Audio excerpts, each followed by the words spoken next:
Bueno, comenzamos esta segunda cátedra del día de hoy, hermano. Buenas tardes. Eh, Nuevo Testamento, sí.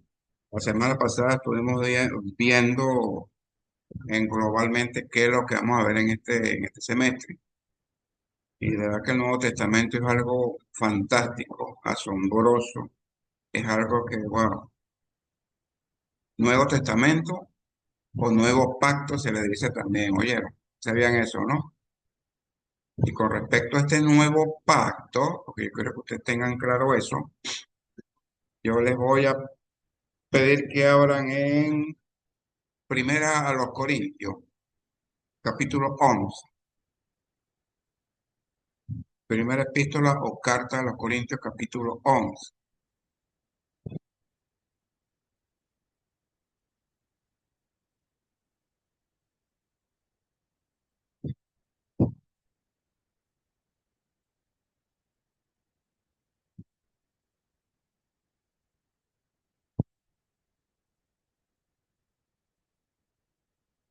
¿Tienen?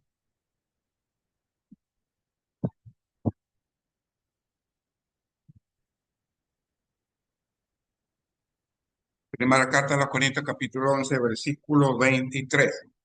Por cierto, eh, todos son bautizados, ¿no? Me imagino. Que no esté bautizado, sí, ¿no? Me imagino que si son bautizados han de haber participado en la Santa Cena. Ok. Los que no, bueno, después yo les digo algo sobre eso. No vamos a tomar la Santa Cena, porque siempre estos versículos, cuando uno va a tomar la Santa Cena, empiezan a enunciar estos versículos.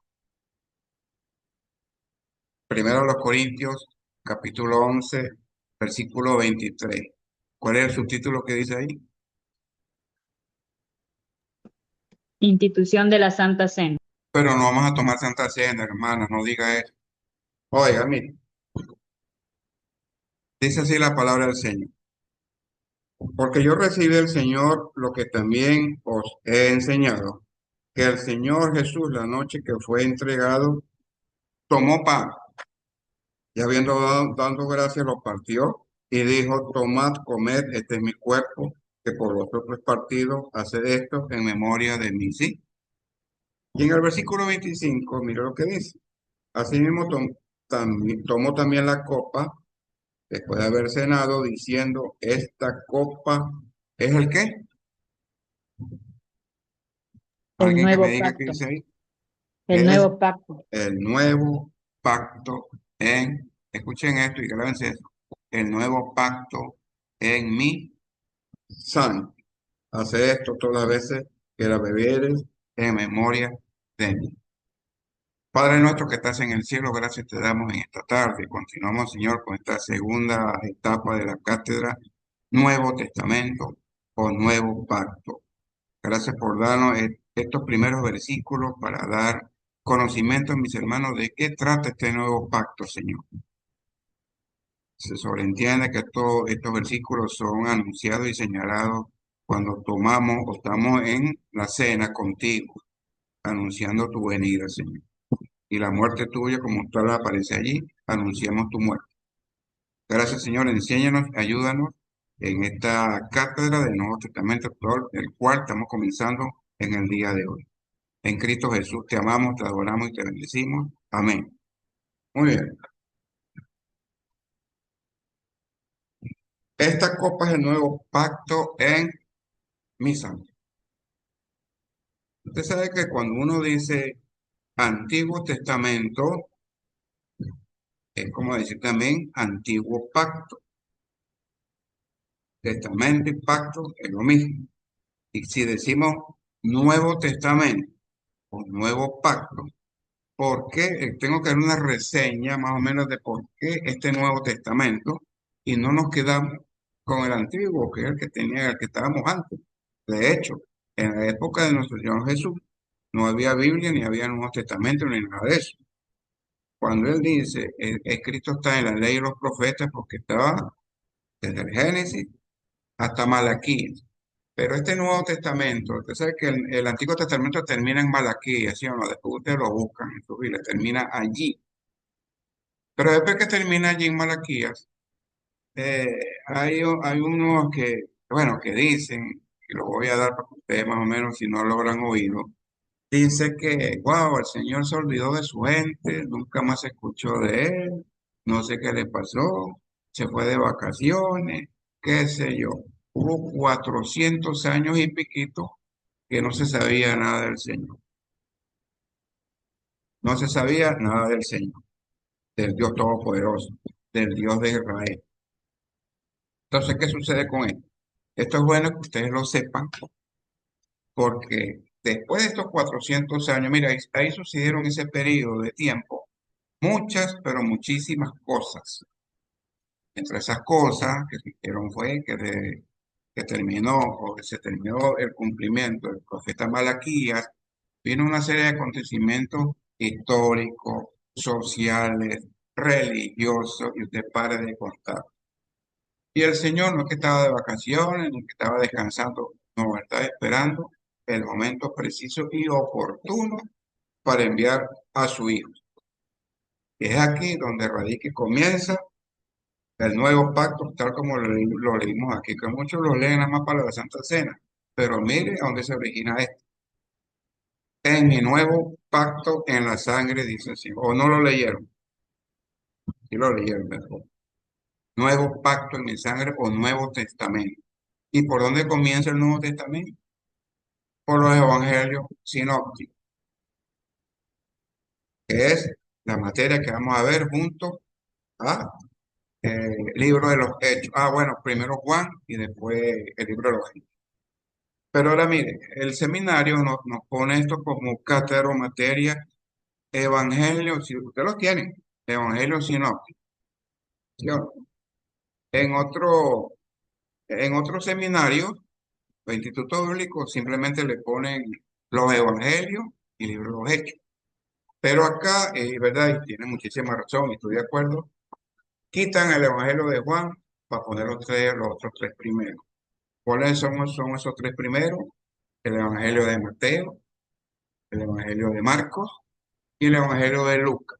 ¿Sí o no? Así aparece en ese orden. Mateo, Marcos y Lucas. Eso comúnmente se le llama los evangelios sinópticos. Yo el sábado pasado creo que le dije qué significa para usted esta palabra evangelio. Creo que sí lo dije. Creo que sí lo dije y alguien me contestó por ahí. Son buenas noticias. No, perdón, dijo buenas nuevas. Sí, excelente. Esa es la palabra. Esa es la respuesta. Buenas nuevas, pero ¿de qué? De salvación. Porque aquí donde se cumple cuando el Señor dijo, eso fue cenando con sus apóstoles, beber mi sangre, que este es el nuevo pacto o el nuevo testamento que comienza a partir de mí, parafraseando lo que quiso decir el Señor.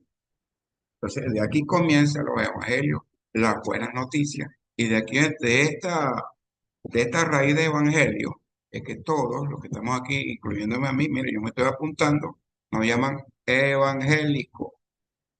¿Sí sabían eso? ¿Y por qué nos llaman evangelio? Bueno, eso se lo dejo a usted, esto no compete con la materia. Pero de ahí, ¿por qué? Pues nosotros somos los que accionamos, demostramos y tenemos que dar esa buena noticia. Esa buena noticia nos dijeron a nosotros, la aceptamos y al aceptarla, por eso que estamos todos aquí. Y nos estamos aquí preparando para que otras personas que son más que nosotros, que no saben nada de esto, necesita el Señor que cumplamos con esa gran comisión del Evangelio de Mateo 28, que vayamos y predicamos a toda criatura, ya ustedes saben esa historia. Entonces, Evangelio sinóptico, repito, Mateo, Marcos y Lucas.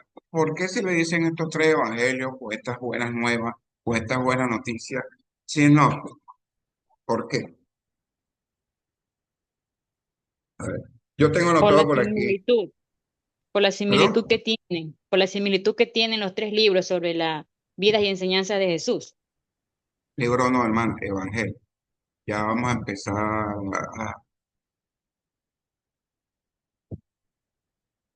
te digo estos tres libros, diga estos tres evangelios. Amén. Así que me hágase, hágase. Ok, estos tres evangelios, ¿sí? Cuando estemos refiriendo a la carta, diga así, a estas tres epístolas o estas tres cartas, algo por el estilo. Porque parece que estamos aquí para aprender a que ustedes vayan bien aprendidos cuando vayan a predicar. Ok, esto, ajá, por su similitud, excelente, sí.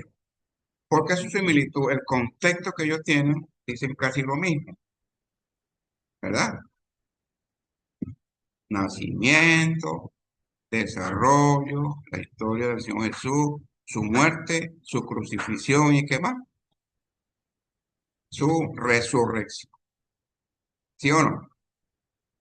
Si usted compara estos tres evangelios sinópticos con el de Juan, que por eso es que no es que lo sacaron, sino que lo apartaron como para hacer una comparación al respecto. Juan no comienza con nada de esto. Juan no comienza ni por el nacimiento, ni por el bautismo de Jesús, ni nada de eso. Comienza con qué. con el, con la palabra hecha Sí, carne. exactamente. Entonces, ¿sabe que Juan? Por eso en varios, sí, en varios sitios de teología, le dicen Juan el teólogo, porque Juan era más espiritualista que estos tres que escribieron los evangelios, sino aquí dice, por otro lado, Juan presenta una perspectiva diferente y no se considera como parte de los sinópticos, que es así. Claro, detalla la muerte, la resurrección y todo eso. Pero el principio de ese evangelio no dice como lo dicen los otros. Por eso es que los otros le dicen sinóptico. Amén por eso. O cierta vez una vez me dijeron, este pastor, pero eso sinóptico significa sin importancia. No, no sin importancia nada. Sin óptico, sin vistas, porque pareciera que dijera eso.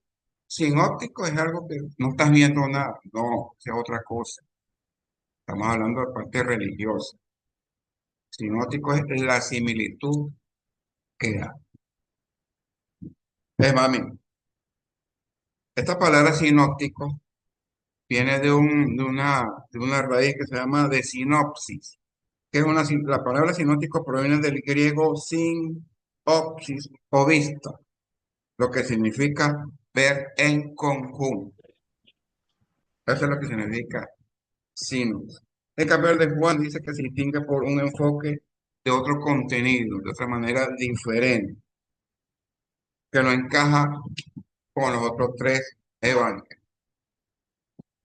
Espero que estén claros en eso, por eso es que el seminario nos pone, tenemos que estudiar los evangelios sinópticos, Juan y el libro de los Hechos. Esto es lo que vamos a ver en todo este seminario. ¿Sí? Ahora, Mateo, Marcos y Lucas, tres evangelistas, tres hombres que el Señor los escogió para que escriban estos evangelios. La pregunta que yo me hago y le hago a ustedes, que yo me la hice también. Ajá, pero si fueron 12 apóstoles, ¿por qué no hubieron 12 evangelios? Y nada más que hay cuatro evangelios. Y de esos cuatro evangelios, dos, escuchen bien, de esos cuatro evangelios, dos no eran apóstoles de Jesús. ¿Cómo es eso? Bueno, una respuesta muy sencilla que al Señor le plació así. Porque es que no hay otra respuesta. No hay otra respuesta.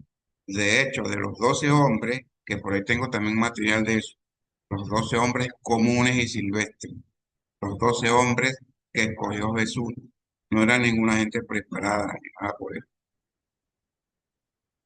Entonces, mira, Mateo, que empieza esto el Evangelio sinóptico, si era discípulo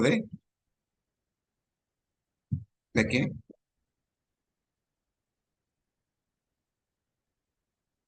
Quítale el micrófono, Darwin. De De Jesús. Jesús. Ah, Darwin dijo ahí, pues no, no le escuché. Ah, ahora, sí. ¿De quién me dijo Darwin? Jesús, Muy bien. Mateo. Ahora fíjense, Mateo, discípulo de Jesús. Si Mateo fue discípulo de Jesús, se le puede creer más este evangelio que el de Lucas o Marcos. La mayoría me puede decir, sí, pastor, porque si Mateo estuvo al lado de él, comió con él, anduvo con él, puede ser, sí. Pero la Biblia dice que toda la Biblia es inspirada por Dios. Entonces todos deben tener la misma importancia. Ah, amén por eso. Amén. Acuérdense que había un discípulo que se llamaba Natanael, Andrés. ¿Dónde está el evangelio de ese hombre Andrés? ¿Será que le dio flojera de escribir? No. Por eso le digo, la respuesta más común que hay que decir, eso es, Dios es soberano a quien él pone. Ya con esos cuatro evangelios, con esos cuatro distintos escritores, ya con eso nos convence a todos por a través del Espíritu Santo que las cosas son ciertísimas y son así. Por eso yo hago estas comparaciones antes que ustedes me digan, porque hubieron uno que preguntaba, pero ¿y quién era Lucas? Lucas nunca lo vi caminando con eso. ¿Es sí o no? Cuando vayamos a ver a Pablo a futuro, también es lo mismo. ¿Para qué le hacen caso tanto a Pablo si Pablo no tuvo con eso? Mire, son preguntas cauciosas, pero usted tiene que estar seguro de todo esto, hermano. Por eso que estamos analizando y aprendiendo. Amén por eso. Entonces, Mateo. eh, una breve historia de Mateo. ¿Quién era Mateo? A ver, más o menos, si han estudiado ustedes algo, alguien le habrá dicho. ¿Quién era este ser? Mateo. Recaudador de impuestos Muy bien. ¿De impuesto de quién? De aquí del SRI. del pueblo que Por eso, hermano, hay que saber un poquito de historia, hay que meterse un poquito en estos contextos. Después que pasaron estos 4 años de silencio, que vulgarmente se le denomina así, vino una transformación tremenda. Por eso es que Dios esperó el momento oportuno que hubieran estos cambios después que terminó el profeta Malaquías. Vuelvo y le repito, historia, social, religiosa, toda esa serie de situaciones. Y esperó el momento oportuno para enviar a su Hijo, a nuestro Señor, a nuestro Salvador. En ese tiempo, parece que imperaba, vale la redundancia, el Imperio Romano, ¿sí o no? Ah, y todo eso, el contexto tiene su historia. Ahí dijo el hermano Daro, ¿quién era Mateo? Recaudador de impuestos, pero ¿de quién? ¿Del SRI? No, pastor, ese era en esos tiempos el Imperio Romano, o sea, ellos cobraban a todo el mundo, es por eso que toda esa gente era odiada en ese tiempo. ¿Sí sabían eso? Por eso es que toda la gente, los judíos, clamaban que viniera alguien que los ayudara. Estaban esperando al gran Mesías proféticamente, que ahora eran los antiguos profetas. Va a venir un Salvador, los va a sacar de esta situación que ustedes están pasando. ¿Entiendes? Por eso que el Señor, miren, en esas cortas palabritas, eso hermano tiene una profundidad tan teológica. Esta es mi sangre del nuevo pacto. Si usted se pone a analizar esas tres palabritas que acaba de decir, mire, eso tiene una profundidad que, bien. Entonces no se pongan a estar creyendo que no, que el Señor estaba de vacaciones. Bueno, pasaron una serie de situaciones, entonces esta gente eran odiadas, porque por todo cobraban. Y entre esos cobradores estaba este personaje llamado Mate.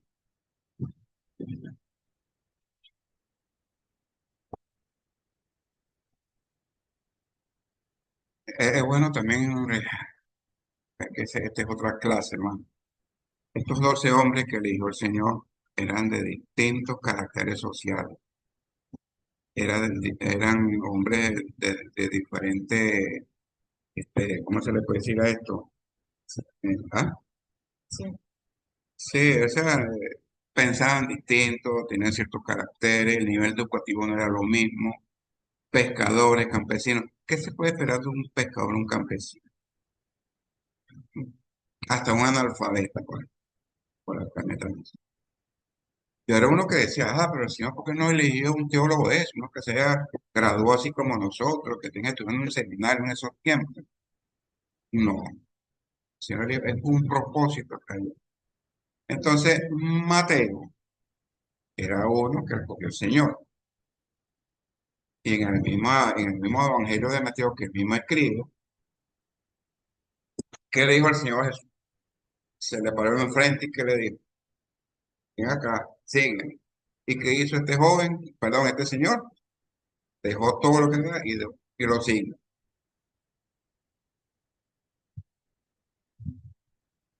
¿Por qué? Hay una verdadera razón del por qué escogió el Señor Jesús a aparte de las razones que él tiene. Recuérdese que Mateo era de esa época judía. Bien. Él sabía todas las costumbres, sabía todo, la parte sociable de la época. Y lo llamó, tú me hace falta, ven acá. Le hizo escribir este Evangelio de Mateo. Y Yo tengo empieza una Mateo con una pregunta. genealogía. Yo tengo una pregunta. Diga, Mateo se puede decir que era una persona preparada por el hecho de ser un recogedor de impuestos. bueno, eh, la Biblia no detalla eso, ¿no? Y por lo que he escuchado de Mateo, el hombre, claro, recibía, me imagino, sus honorarios, porque estaba trabajando para ellos, ¿cómo les digo? Le estaba trabajando para el Imperio Romano. Entonces, por eso con los mismos judíos de ellos allí tomaron odio a él, que por qué se prestaba para eso siendo judío. Mira la razón, es una cuestión, bueno, que el Señor solamente lo sabe. Ven acá. Igual como lo llamó usted, hermana Santo, igual como llamó Iliana, igual como llamó a Marco, a Delio, a Dargo y a Fabricio, así hizo el Señor con cada uno. Cada uno de nosotros tenemos caracteres, tenemos situaciones distintas, pensamientos distintos, ¿sí o no? Entonces, eso quiero que se metan eso en la mente con respecto a este escritor de este primer evangelio de este Mateo. Entonces, dije que él comenzaba con una genealogía. ¿Qué significa genealogía? A ello pudiera decir, hermana Santo, que si pudiera, porque toda esta gente era estudiosa de la palabra. Todos, absolutamente todos. Porque fíjense, comienza de la genealogía. ¿De dónde comienza? Vamos a buscar un momentito aquí, en Mateo 1. Búsquete por favor Mateo 1.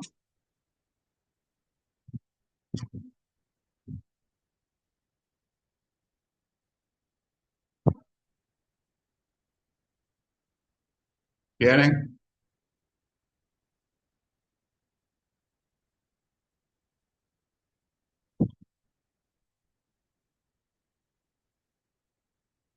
¿Quieren?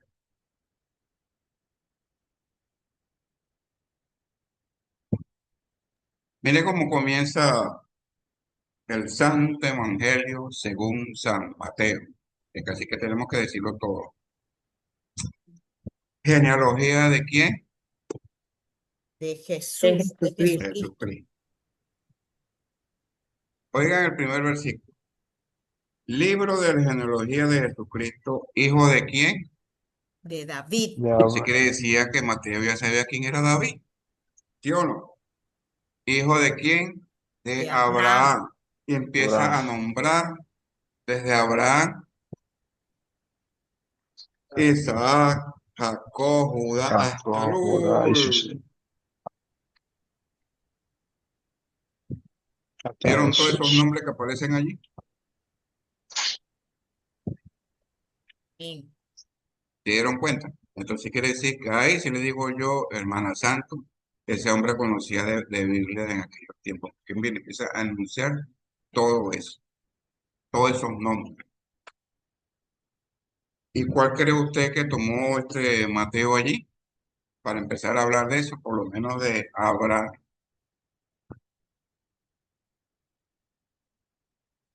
El Génesis empezó por el Pentateuco.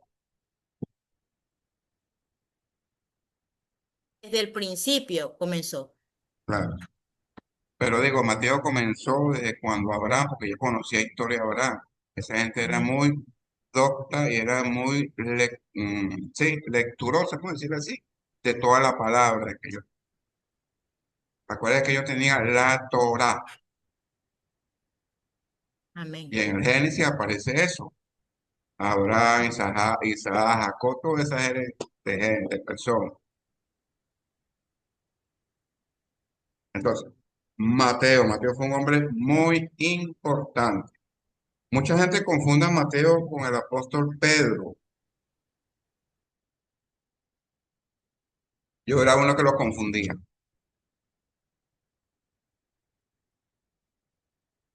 ¿Por qué con Pedro? Pedro era un judío, pero de esos radicales. Unos encontronazos con el Señor, hasta que inclusive una vez el Señor le dijo, come eso. ¿Se acuerdan de eso? Quería judaizar también a mucha gente, pero Mateo no fue así. Simplemente Mateo era un recaudador.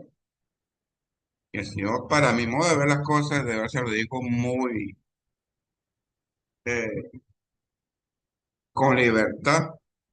Agarró a Mateo o lo escogió, por decirlo así, para que dé a entender, mira lo que tú le estás haciendo a mi gente. Estás cobrando, y no cobraban lo legal, sino cobraban de más. Sean como esos pescadores, y por eso era la idea y el odio que le tenían a estos personajes. Si usted cree que Mateo era nada más el único recaudador, eran varios. Eh, Mire cómo son todas las cositas que el Señor Jesús se encargaba de seleccionar a su gente. Y así nos seleccionó a cada uno de nosotros. Yo le digo algo, hermano, con respecto a esto. ¿Qué me iba a imaginar yo que iba a estar aquí delante de ustedes enseñando la palabra? Jamás en mi vida, jamás de los jamás. Yo era uno de los que me burlaba, pero miren, para la gloria del Señor donde me tiene.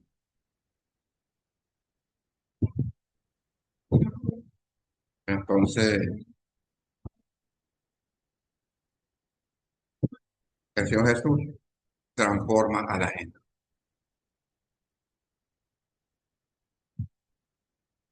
Esto me da un poquito de sentimiento de donde me sacó el Señor. Eh, yo jamás, es que de verdad se lo digo ante mi Señor, yo jamás pensé estar así. Yo era un hombre, mi mamá me crió ecuatoriana, que es mi mamá, a pesar de que soy mexicano. Mis padres son ecuatorianos. Me crió, porque son de Manabí, de Manta. Me crió con toda esa armonía de aquí, de este país, que yo quiero mucho, porque esta es mi segunda tierra, es mi tierra de mis raíces. Entonces, era un hombre muy pequeño. No me gustaba estar en reunión, me escondía, me daba vergüenza, no sé, cierto temor. Inclusive, hermano, mira cómo transforma el Señor, que cuando mis primeros pasos en la vida cristiana, yo tuve que pedir ayuda. ¿Ayuda de qué? Yo le dije a un pastor una vez, Pastor Néstor, hágame un favor, dígame, hermano, ¿qué pasó? Cuando estamos en reuniones, cuando en Venezuela hacen muchas células, creo que aquí también, cuando empezaban a elegir, mire, esta hora por esto, esta hora por esto, mire, yo me escondía, yo me hacía el loco, porque primero no sabía cómo orar. Segundo, me daba vergüenza, dígame si meto la pata, digo algo. Eso me tenía cohibido. Ese hermano me dijo, venga, Cacho, no le tengas miedo a eso. Habla con tus propias palabras lo que tengas que decir así.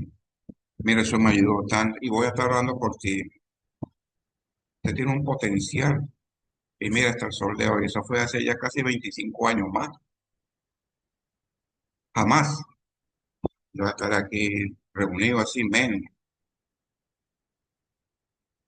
Y cuando tuvo la cuestión de la oratoria, que es una materia que se da ya cuando no está ya para el ministerio, eso era peor. De aquí para arriba ustedes me pueden ver bien, ¿verdad? Las corbaticas, pero abajo las piernas eran así, me temblaba. El miedo escénico.